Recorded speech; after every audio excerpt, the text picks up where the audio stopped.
Kalau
ada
If you go away, as I know you must, there'll be nothing left in the world to trust.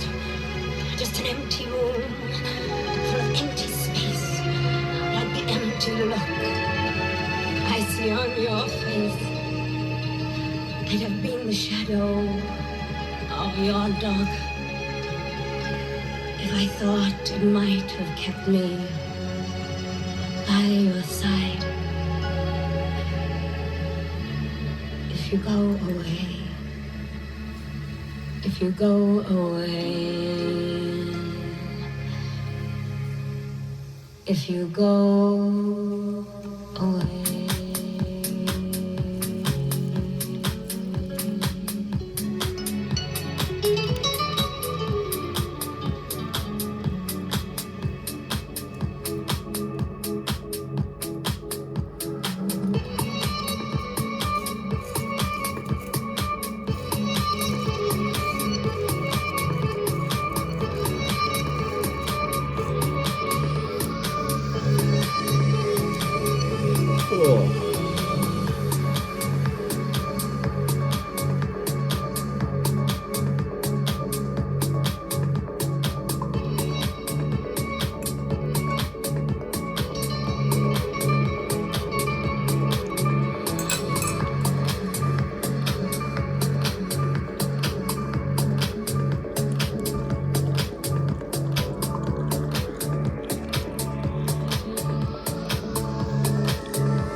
Something else on that band.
نعم علي جاي.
It's in your eyes, the love you hide away. You can disguise the things you feel, the things you say. If you just call my name, anytime at all, I'll be there. I don't know why, the way you're falling away from me, I can't describe. Oh, it's how it feels, it's what I see. If you just call my name, anytime at all, oh, anytime at all, oh, anytime at all, I'll be there. I look around, all I see is you. You gotta tell me that you want me to. Look at me, you're all that I need. It's true. Ah.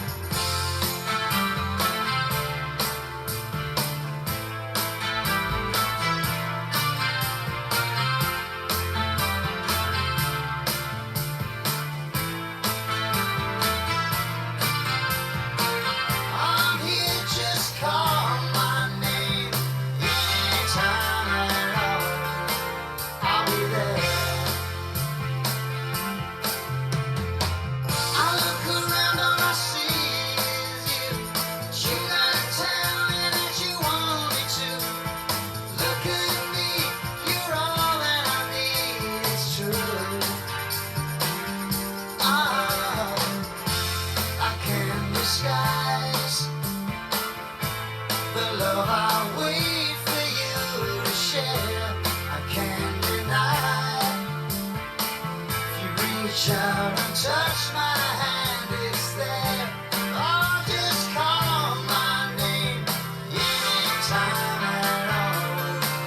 Oh, anytime at all.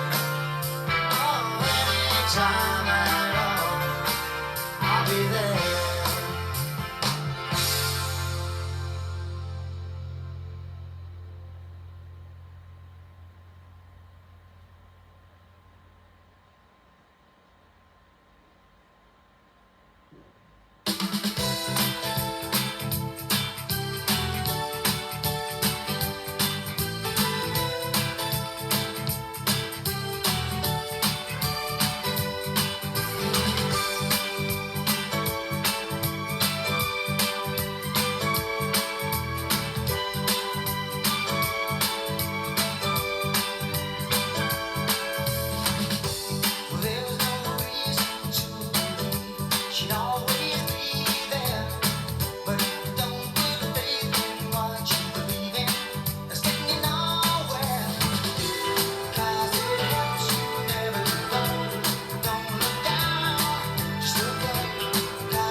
No, no.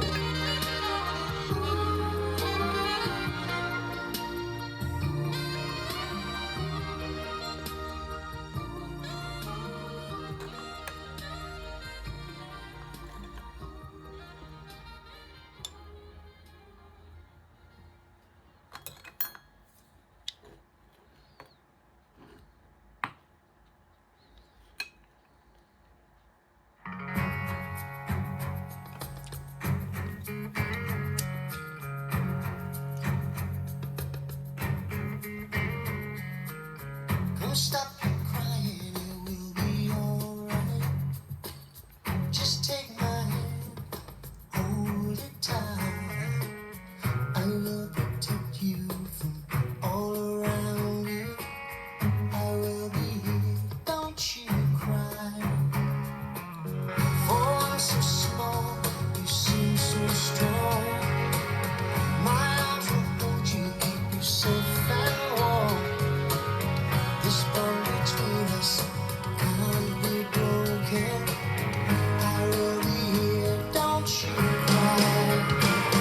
'Cause you will be in my heart. Yes, you will be in my heart.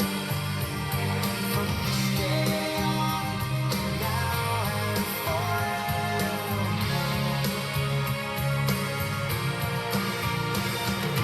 You will be in my heart. No matter what they say, you'll be here in my heart always.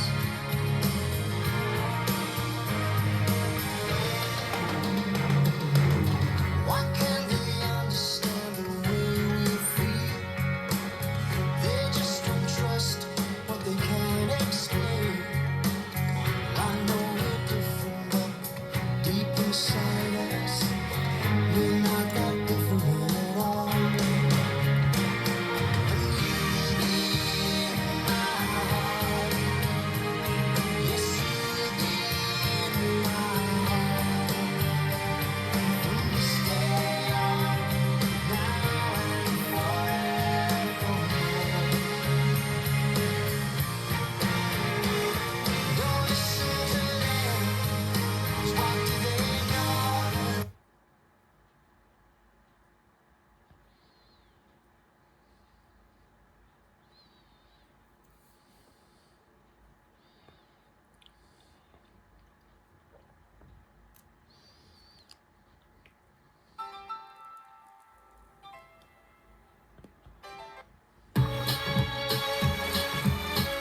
Angels and sailors.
That's a table runner. Not just for looks, it also protected the table from spills and heat.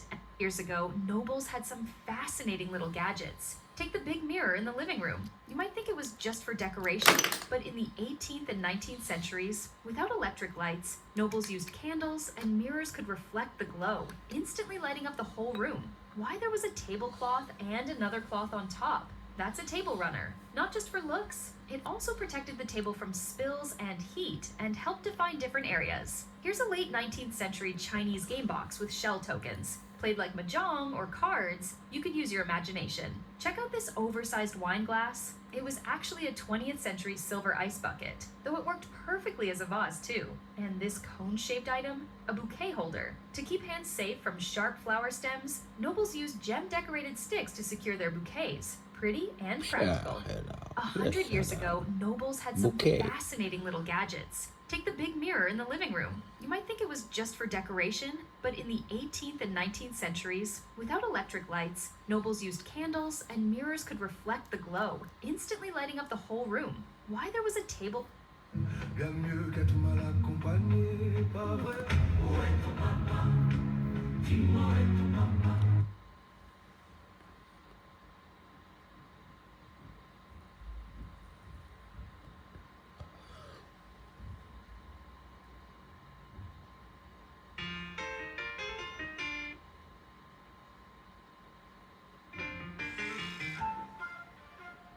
I'm with Gary Germer, and he's an antique appraiser and expert. He knows his old stuff.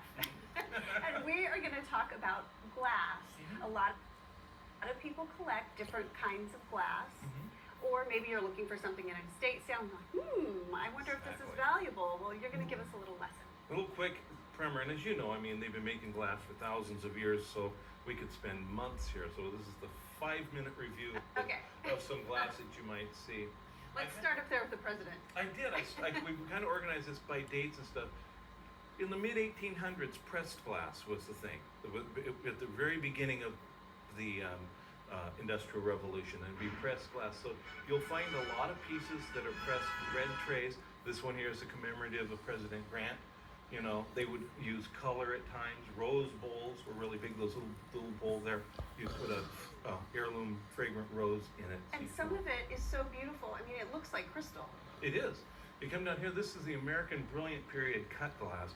This was the finest cut glass ever made. The quality of glass is fantastic, but what makes it better than glass they make today, the formulas are still the same. The method is still the same, only they don't have the time it takes to hand polish all the little pieces. And these are things to look for. You can buy pieces now, the market's recessed on, or depressed on this, excuse me. That you can buy now, beautiful pieces that'll never come around again for pennies on the dollar at estate sales if you're looking for. All right, so that's something to definitely look for. And then we have the colored glass. We come down the color. As the 19th century went on into the early 20th century, there's all kinds of experimentations with colored glass and patterns, and it was just kind of this explosion of color is what we're looking at. Pieces like on the end, the Amberina, that was done by mixing gold in with the, a little bit of gold in with the silica when they made the glass, and when they formed it, it would be yellow, and then they'd do a second heating over the top, and that would turn it that red color, so it does that transition from gold to red, and it's gorgeous stuff. And all cased glass and swirl glass, all kinds of fun colored glass that was made for the market. Now this is the iridescent look. This is the iridescent. These pieces here are Tiffany and Steuben pieces. This is the finest of the American art glass. What they were doing is at the time, very late 1800s and the very early part of the 20th century, if you were wealthy, you collected glass. You collected 2,000-year-old Roman glass, and it had an iridescent finish that looked like that. So Tiffany, those come for Tiffany, and came up with the idea of, well, how can we copy that iridescent look? And they came up with what they called Favril. And these pieces here are all Favril, different variations of color, This is the style. shelf you don't want to knock. This is the shelf you don't want to knock on. Gotcha. Steuben is another American. They came up with what they called Aurine, and they did it in blue, gold, and this white, and then the calcite with white and gold. Beautiful. and the pulled feather are just wonderful, wonderful. And then other companies came along. Quoizel broke off, and they did a lot broke off of Tiffany, and they ended up making a lot of light shades and glass and pieces like that. Durand is a European company that came up, and then Cubas and a number of other companies. So you'll find them oftentimes, and most times they're not marked. And so what you really need to look at is the quality of the glass and the quality of this sort of iridescence. So this was for the wealthy. This was sold at Tiffany's, at the finest stores. This was not cheap when it was new. So the rest of us decided we want iridescent glass. So they came up with an inexpensive iridescent glass. They called it Carnival glass. Yeah. And I bet you a lot of our viewers have it or have seen it, or Grandma had a piece of it. Right. It was inexpensive. Unlike the name suggests, it wasn't sold at carnivals. It was actually sold in stores and stuff. But you could get all kinds of places. And it come in different colors. But this was the poor man's version of this glass. But it's very collectible now, right? It is very collectible. And again, the market's actually kind of depressed on this right now. It's again a good time to collect it because these are all one of a kind. There's a limited supply of them. Right. And the market will come back around again. And those are pieces I think that are a good thing to be looking for. All very beautiful. Mm-hmm. And fun and affordable. This is really affordable. Right. As opposed to it being in the hundreds and thousands, these are in the $25 to $150 range. Okay. What else do you have? We have these wonderful French and European pieces that were experimental pieces. We have where they tried this piece, Art Deco piece here is actually hand carved. Oh. And it's from a German company, Lalique, René Lalique, very famous, still in business, a French art glass company. René Lalique started, it was all molded with flowers and fish and beautiful. And then Baccarat, see how they tried to decorate it with enamel, they added the cloisonne. Very different from what they're doing today. Absolutely, but Okay, still let's quite a good end work. on this. And then we came up more modern time. That's Orifers. It's called a Graal vase, and Graal means, I don't know, Graal. It's It's beautiful. But it is, and he came up, Edmund Hall came up with an idea of how could he have a vase that actually looked like fish were swimming around in it.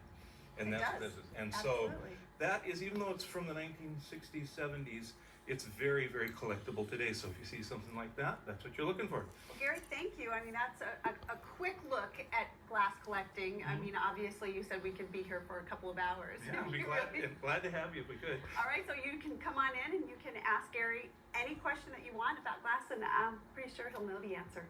Thank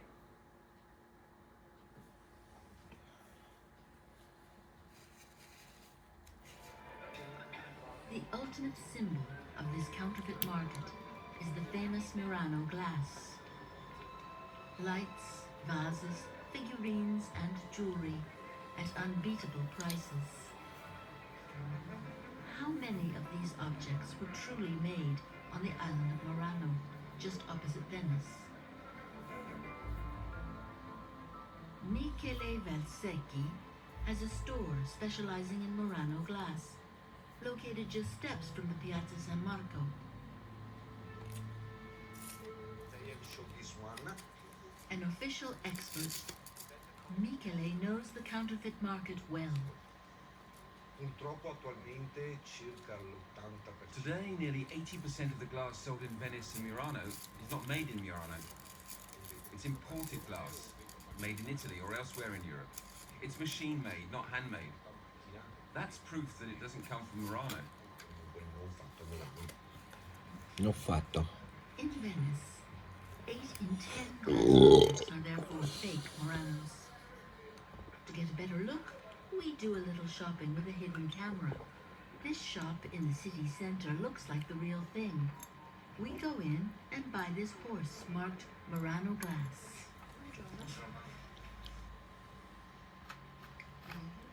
Petro di Murano. Yes, made in Murano. It's made in Murano? Okay. It's broken glass. We call Aventurina this kind of glass with the oxide, metal oxide inside. Mm-hmm. And it's made in the island of Murano. I go take to the Okay. island. If we are to believe this dealer, this 29-euro horse is a genuine Murano. Thanks. In this other, much more luxurious shop, we choose this small, very expensive vase. This little vase is 60 euros with a small discount. We only deal in Murano glass. D'accord. We are intrigued by the name. Enää tiedä. Pari sitä kyllä enää tiedä. What's that there? That's the signature of the master, the man who made the vase. Ah, d'accord. I'm not sure if that master is still working. Do these objects really come from Murano? Here's Michele's verdict. Allora, la stessa cosa. So this piece is very poorly made. The details are improved. Looking at the base, the workmanship is not perfect.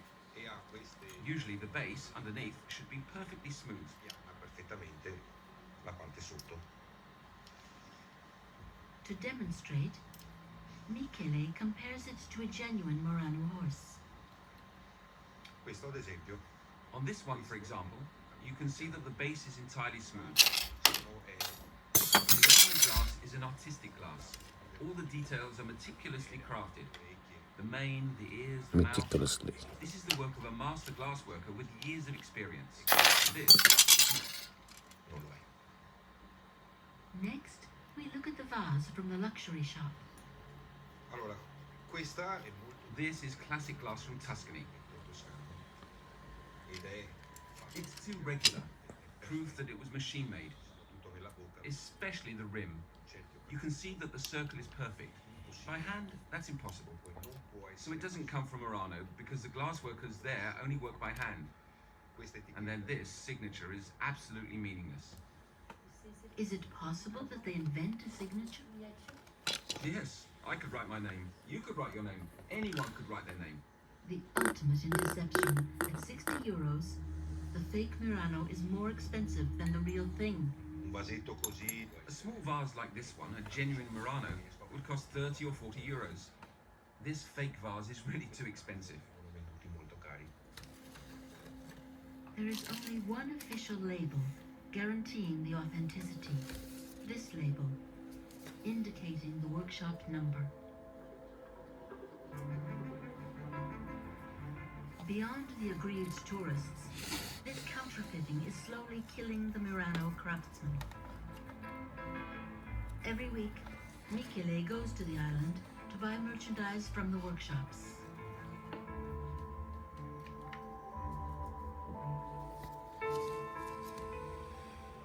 Imperio Rossi and Mario Constantini are two of the island's last remaining glassmakers.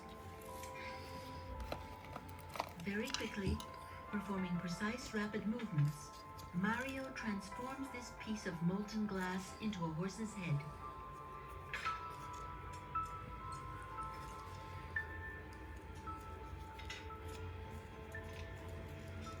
These glassmakers use the same tools and techniques as those of Murano's first glassmakers. Techniques that date from the Middle Ages.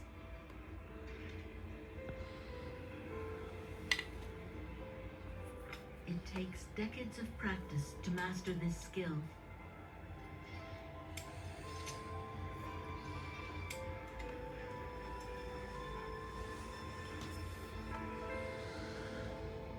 Mario started at the age of 11. If you're talented, it takes at least 20 years to become a master. But if you don't have the ability, you'll remain an assistant your entire life. What do you think about counterfeiting? Unfortunately, it hurts our image. Because people don't distinguish between the Chinese-made objects and ours. But the difference is enormous. The Chinese products are rubbish, and Murano. This ancestral profession is now endangered because there are not enough young people. If there aren't any more glass workers, mathematically we'll disappear. The job's too exhausting. Today they stay in school until they're 25. In the past, you were already in the workshop at the age of 10 or 12. 1/4 of the workshops have closed in the last 15 years. Only 150 remain in Murano.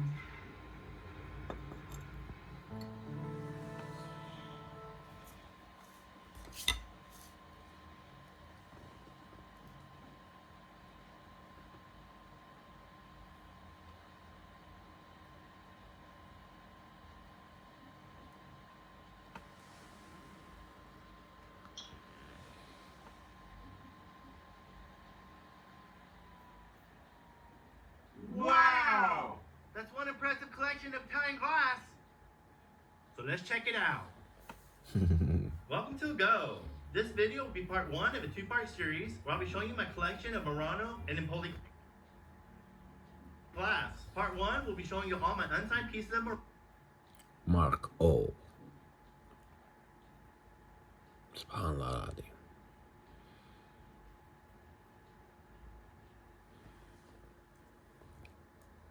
Mark O. Sur place. شهر الحمد بشهر. إيدي عم نرفع.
Murano, and in part 2 I'll be featuring my Empoli, signed Murano pieces, as well as those pieces that may or may not be Empoli or Murano, and why.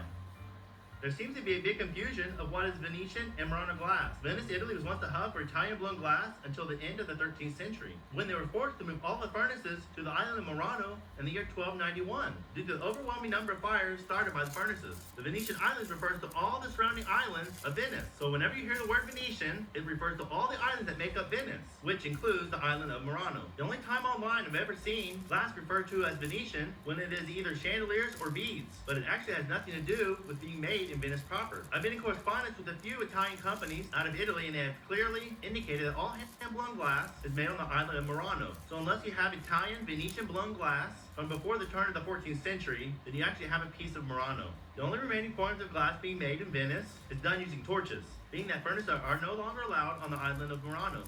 I'm always willing to learn more, so if you have any additional information or would like to make corrections to what I presented here, please leave your verifiable comments below. So having gotten all that out of the way, let's get started. There's several techniques that they use in Murano glass, and I'll be showing you my collection grouped in the different techniques of glass blowing. The first technique I'll be showing is sommerso. In English, that means submerged. And as far as I understand, the English term for it would be cased glass. And that is taking different colors of glass and layering them.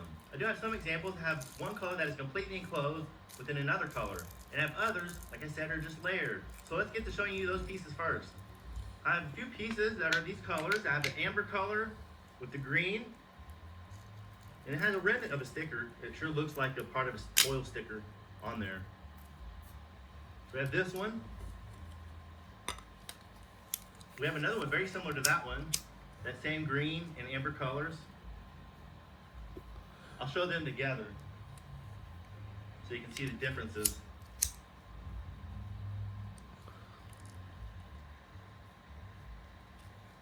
And then I have this really cool teardrop piece. One indication of being Murano is a smooth bottom. And I'm not sure if that's really always the case, but a lot of my collection are ashtrays. And ashtrays were sold in Italy, just like any other tourist town. Murano had their souvenir pieces. So that's why you'll find a lot of ashtrays, because they're functional pieces of art. I really like this piece, it's very substantial. I have another one here that's more of a green with a smoky purple. So really free-form pieces.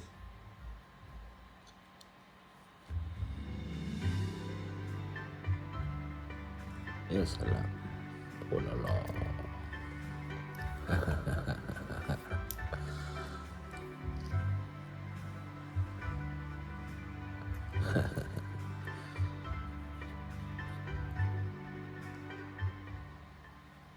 I have one more piece that's similar to the others, but has a different freeform design to it. Smooth bottom. As you can definitely tell the two different colors one from another. As you can see here, you can definitely smooth bottom.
As you can see here, you can definitely tell the two different colors, one layered on top of another. You got this clear color at the bottom, and this more opaque, smoky purple.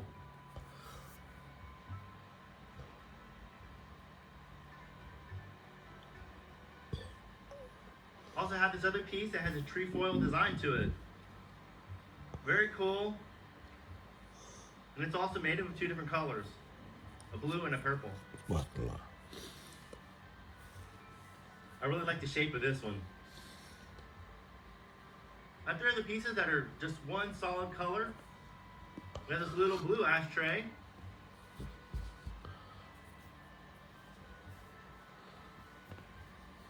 I have this clear glass one. Really nice design to that.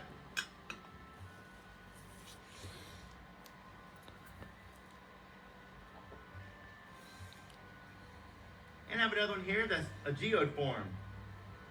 Looks just like a geode with a polished front edge. This is the only one I have like this in my collection. That's a geode, but I really like this style. Now on to some more case glass with more opaque colors. Has a sun in it.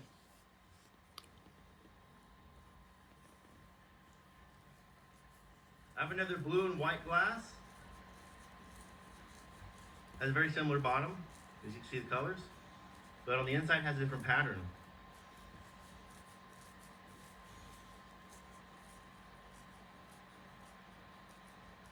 Here's one of my favorite pieces in the collection.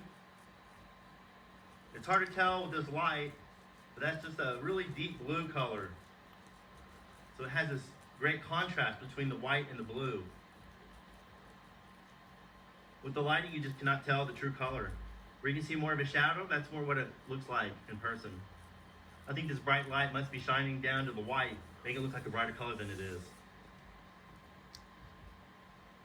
And these few last pieces that I'm going to show, it's hard to separate the different techniques because some of these pieces have 2 or 3 different techniques used in making this glass. This next technique that I'm going to show you is called Foglia d'Argento. And that means silver leaf.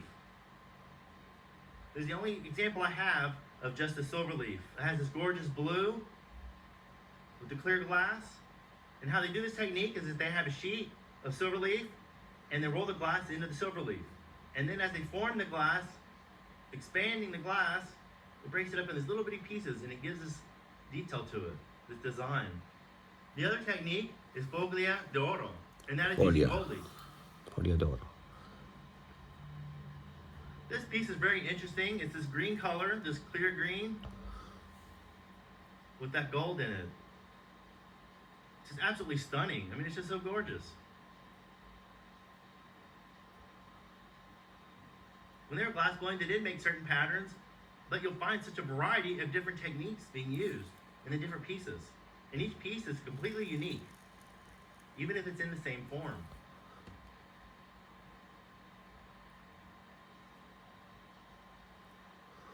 This next piece is Foglia d'Oro and Foglia Argento. I'd also say Sommerso. So you can, it's hard to see, it has the gold and then the silver. I have another piece, and I'm not quite sure what this technique is, because it does not look like gold. It has this yellow color, and that may just be because of the blue that they use, so it creates a different color. You can also tell it has Foglia d'Argento as well.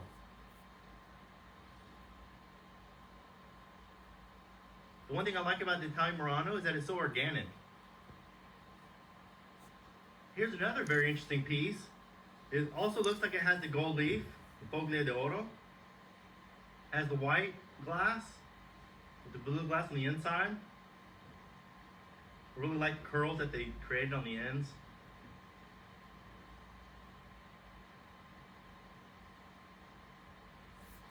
I have this large piece as well. I'm not quite sure what this is, but it looks like they use like a copper leaf.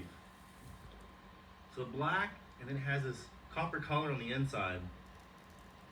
That's a stunning piece right here. Very substantial piece.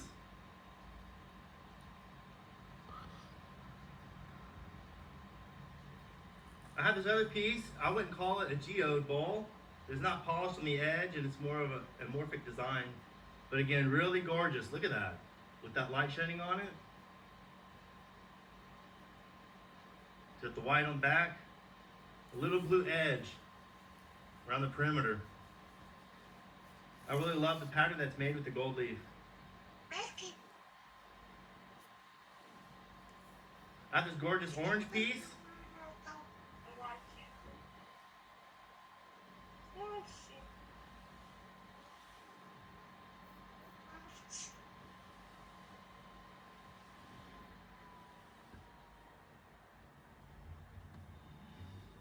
It looks like it's been lit on fire. Just such a vibrant color.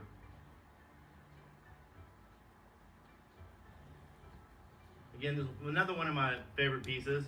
It just has a really different color that I haven't seen on any other pieces. The last technique that I'll be showing that's used in Italian glass making is bullicante. Bullicante, you can see those little air bubbles. What we call it in English is controlled bubbles. The way that that's made, that they actually have a sheet with spikes on it, and they run the glass over that sheet with spikes. Air bubbles with the glass. Every time I read it, it talks about air trap. There's not really a way to tell if there's air actually trapped in the glass. To me, they're just not that their air is actually trapped inside. As you can see on this one, it has a bullicante, and then it has a gold leaf on the inside of those holes. So I really like the design that it creates. There's a nice light purple color to it. So with some of the clear glass you can see around the edge. And last but not least, for this video, is this piece. Not one of the fanciest pieces that I have, but it has this gorgeous cranberry color, and it has a bullicante as well. It appears that it has a gold leaf or silver leaf on the inside, but you can't quite make out what it actually is. But you may be able to see the pattern that it creates. So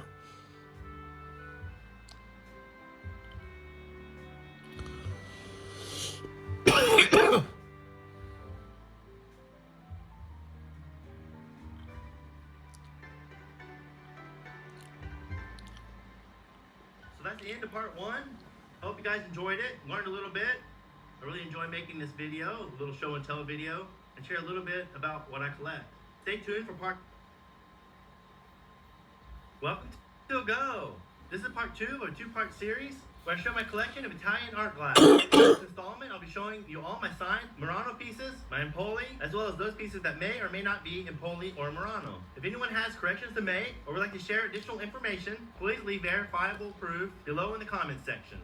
Before we get started, I'm going to show you a few pieces that are definitely not Murano. First off are these 2 perfume bottles. They're polished on the bottom, just as Murano is polished. When I picked these up, I thought they were Murano. I was super excited. Got them at a great price, so it's fine with me. They're still pretty cool Somexo pieces, but when I did a little bit of research, I found out that they're made in China. I found quite a few examples online that has a sticker that says 5th Avenue. A big clue of these pieces not being real Murano is that you see them all over the place. Whenever you see something all over the place, you have to think to yourself if it's real or not, because usually authentic pieces are harder to find, and copies are plentiful. This is another piece made in China. And there's another one you see all the time, tipping you off that it's not real. It's not actual Murano. It's made in China. Since the last video, I did find a couple more pieces of Murano. Found this one. Similar to the other ones I had. Different design, but same colors.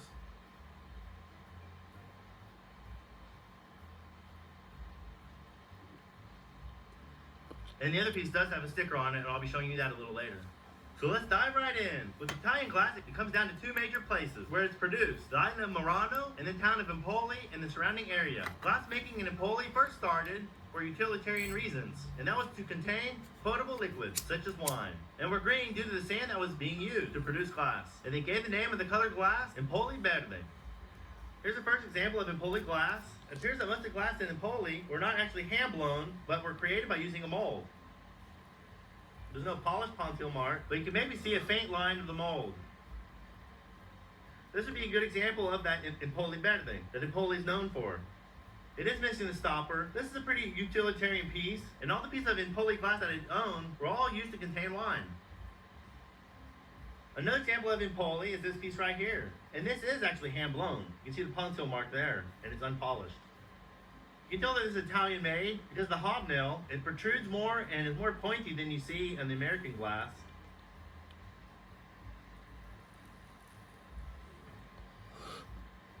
I have 2 really nice examples of Empoli decanters.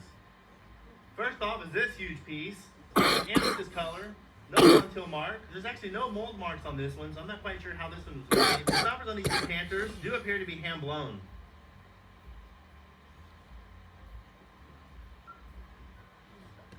also have this aqua blue example. The same form and all. But you can see the difference in the two stoppers. One's a lot larger than the other. This one's more. So each one has their own character. Also have this piece that's very similar to the brandy snifters you'll find. But this one does not have a stem base on it. It has a different shape to it. But it still has that beautiful optic effect. You can also see the mold line on it. I have two more examples, and these may or may not be Empoli. I'm not quite sure. I had this really gorgeous piece, and the stopper does appear to be handmade. This is a very delicate glass. The thing that makes me think that it's not Empoli is because of the texture on the bottom. I have not seen this texture on other pieces. But it's gorgeous nonetheless, whether it's Empoli or not. If anyone has any additional information on this piece, please let me know in the comment section below. Hello. I also have this very large decanter. Being that it's hand blown, I'm not sure if it is Empoli or not. I really think it is, but I was doubting myself. I posted this up on the Blanco Glass Facebook group because it had the Pontil mark. It seems like they hammered into your head that Blanco will have a Pontil mark. That's why I posted it in that group to find out. And they said it's definitely not Blanco. So again, I'm thinking that it's Empoli. Well, we're coming down to the end of this video. All we have left to show are those signed pieces of Murano, as well as those that may or may not be Murano. 4 of these pieces I purchased at an estate. One is marked with a foil Murano sticker, and the other 3 are unmarked. But let's get to showing you the rest of these.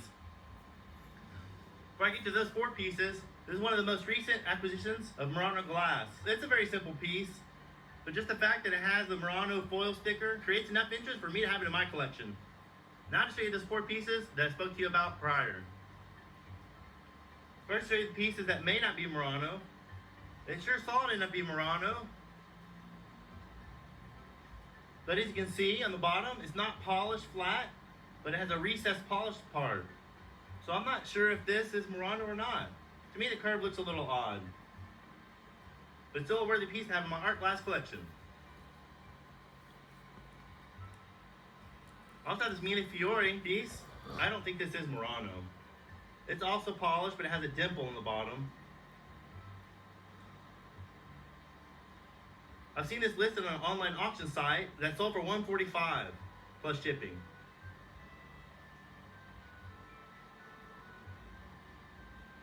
And last but not least from that collection is this one. I love the free-flowing ribs on it. And it has some very nice curves to it, as you can see. This one is marked with the foil sticker. This is from a company called Kramer Glass out of New York, but it does have Made in Italy on the foil sticker.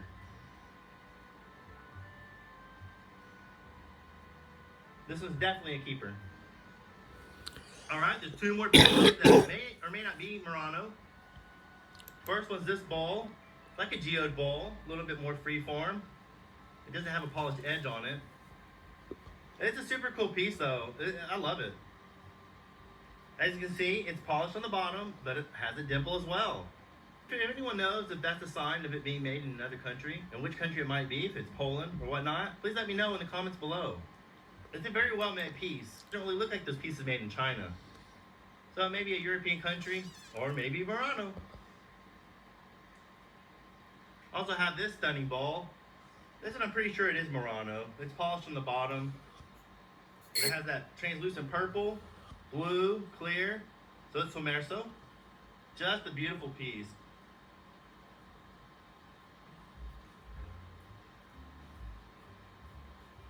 And now onto some more signed pieces. I actually have 2 sets of these, and I cannot find my other set. I sure would have hated to lose them. But it's this Apple and Pear Pair of Bookends by Alfredo Barbini. And these are a classic example of Sommerso, because you have the different colors of glass totally encased within another colored glass. One time I'd used the term phenomenal to describe these. Phenomenal. This pair is the one that has a foil sticker on it. The name of Alfredo Barbini. And look what I just found. I was just doing some organizing in the back of our gallery and found these at the bottom of a box. I wasn't expecting to find these so quickly, but here they are. The other pair of Alfredo Albini bookends. Last but not least is the only piece of Murano art glass that I have which has an engraving. But here they are. The other pair of Alfredo.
savoir-faire, d'exception. C'est un lieu où on a 400 ans d'histoire, où on est face à des pièces uniques, exceptionnelles, et qui portent chacune la trace de la personne qui l'a façonnée, parce qu'on est dans une manufacture où tout est fait encore de manière artisanale. Une manufacture fondée en 1586. Son premier nom était la verrerie de Munzal, en référence au nom du village où elle fut construite. Puis elle devient verrerie royale en 1767 sur lettre patente de Louis XV. Le village fut lui aussi rebaptisé Saint-Louis-les-Bitches, en référence au roi et au nom du canton.